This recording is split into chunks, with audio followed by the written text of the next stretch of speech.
This is the Herd Line News.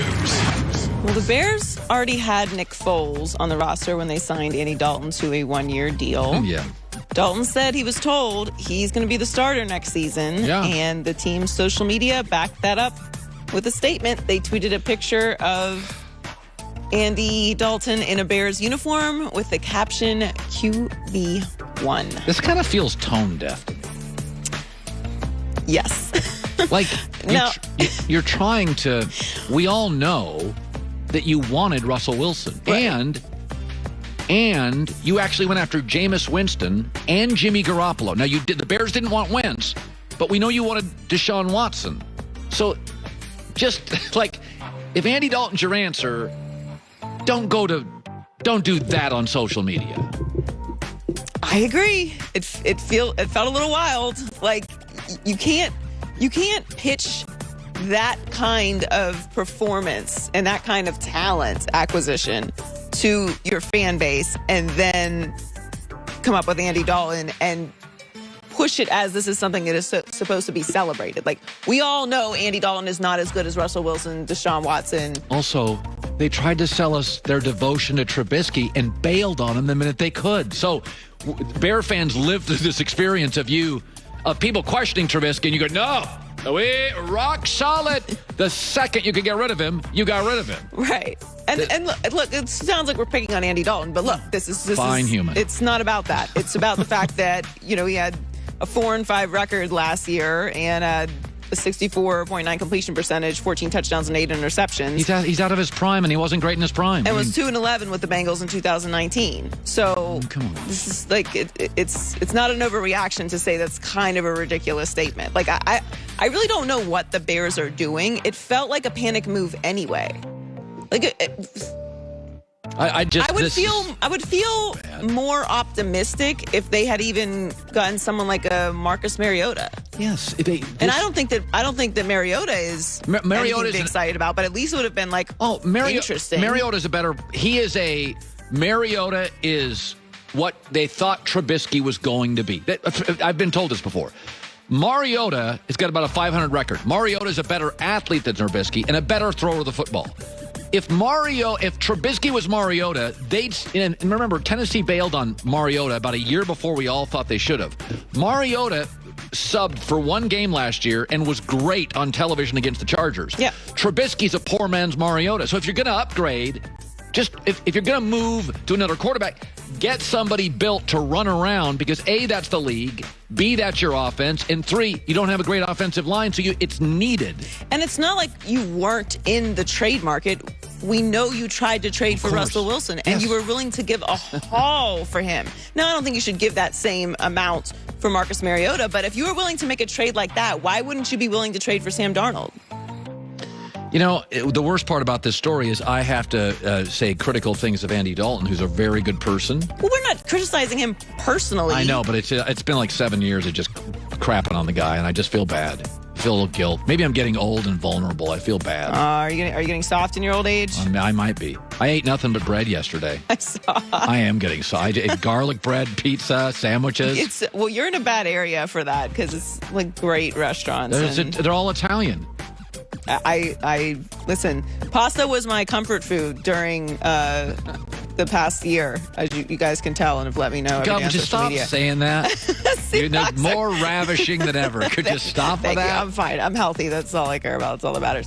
The Seahawks ship with Russell Wilson and give him some help that he wants on the offensive side. They traded for guard Gabe Jackson and re-signed their center Ethan Pozick. And they added tight end Gerald Everett and kept running back Chris Carson. Those are good moves, by the way. Those are very solid. All those moves I like. Those are all good moves. Apparently started to ease the tension. Jeremy Fowler is reporting that Russ and Pete Carroll have had positive communication in the past few days. And the coach is hearing the quarterback's concerns. Still a long way to go, but it seems the sides are in a better place than they were a few weeks ago. So let me defend Pete Carroll, because people in Southern California, where I am beloved, they think I hate Pete Carroll.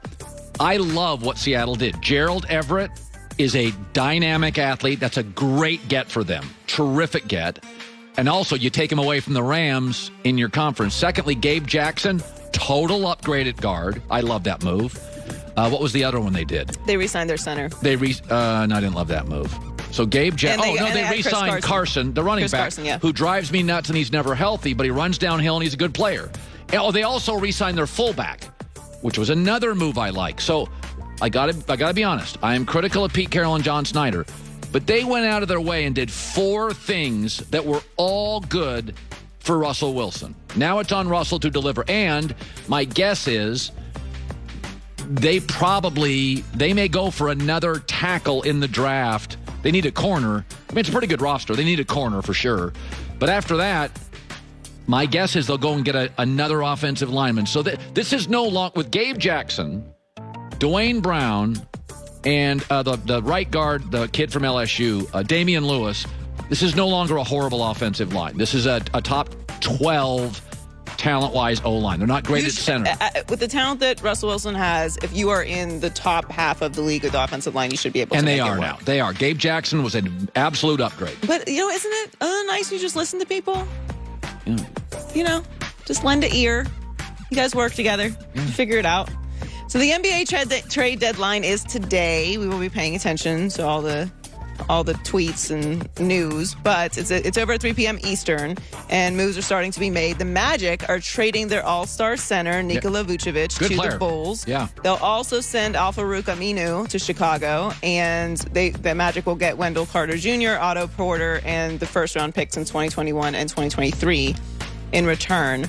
So Zach LaVine and Vucevic are 2 of the 4 players averaging 24-plus points, 40-plus from three-point percentage, and 6-plus three-point attempts per game, and they're both on the Bulls now. So they're in the Magic are in 14th place, so they're clearly cleaning house and resetting as they should.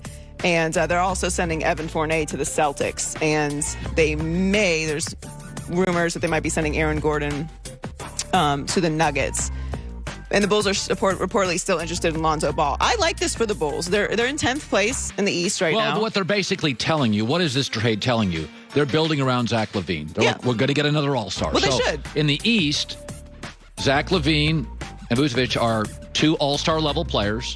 And if you look around the league, if you have 2 All-Star level players, you're a playoff team. Exactly. So the Bulls kind of doubled down on Zach. And they're still looking to get Lonzo Ball, which would be tremendous for them. Lonzo Ball... Sometimes, like Jadeveon Clowney, we label players and then we don't watch them. Like Clowney 100%. now, Clowney's like no good. No, Jadeveon Clowney's good. He's just not Myles Garrett. He's not Aaron Donald. But he's a good player. You'd love him on your team. He is expensive. Like Lonzo Ball, we've all bailed that can't shoot. No, actually, Lonzo Ball's three-point shooting. He's been one of the best three-point shooters in the league. The last 2 times I watched him about 2 weeks ago, I watched back-to-back games. I was like, oh, hell.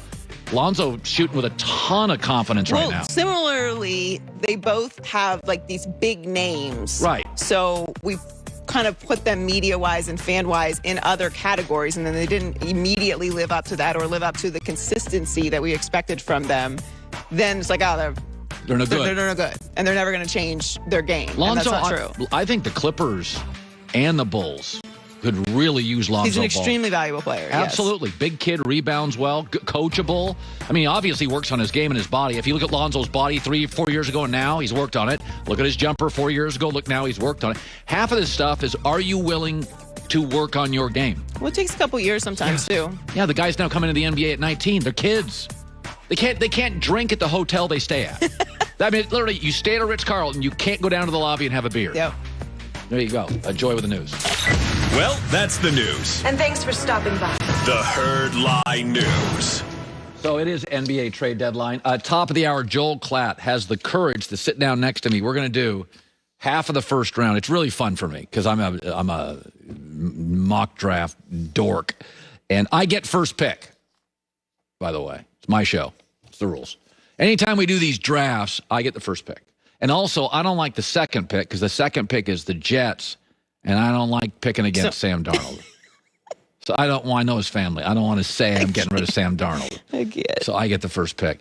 All right, let's bring in Chris Haynes, Fox Sports NBA analyst, brought to you by Mercedes-Benz, the best or nothing. Okay, I read this Kyle Lowry move, and I think, timeout. The Lakers are panicking. So before the injuries, Lakers felt like the best team in the league.